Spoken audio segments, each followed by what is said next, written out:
Na mtazamaji, namna hiyo, huyo ni Eden Bahati, ndivyo anavyotuacha katika upande wa michezo na burudani. Katika habari ya kutwa nzima ya leo, ulikuwa nami Lulu Ali, na kwamba tuendelea kutufuatilia katika kurasa zetu za Facebook, Instagram, bila kusahau na YouTube channel kama Channel 10+. Endelea kusubscribe, kushare, bila kusahau na kucomment, lakini nakuacha na utabiri wa hali ya hewa wa saa 24 zijazo. Mpaka wakati mwingine, nikutakia usiku mwema, kwa heri.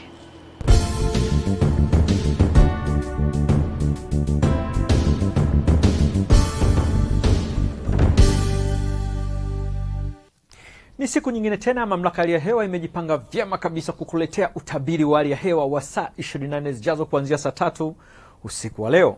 Langu jina naitwa Godfrey Kazinja.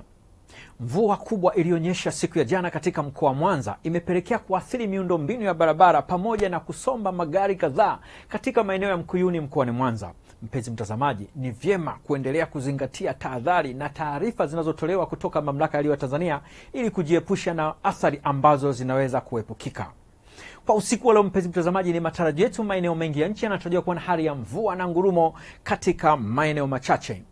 Lakini kwa siku ya kesho, upepo kwa ujumla unatarajiwa kuendelea kuwa wa wastani katika maeneo mengi ya nchi, na viashiria vya mvua vyenye nguvu vinaonekana bado katika maeneo ya pwani ya kusini kuelekea sehemu za nyanda za juu kusini magharibi. Kwa siku ya kesho, ni matarajio yetu maeneo ya nyanda za juu kusini magharibi, mkoa wa Morogoro, mkoa wa Ruvuma pamoja na pwani ya kusini. Haya maeneo yanatarajiwa kuwa na hali ya mawingu, mvua na ngurumo za radi katika baadhi ya maeneo pamoja na vipindi vifupi vya jua. Sehemu nyingine za nchi zinatarajiwa kuwa na hali ya mawingu, mvua na ngurumo za radi katika maeneo machache pamoja na vipindi vifupi vya jua.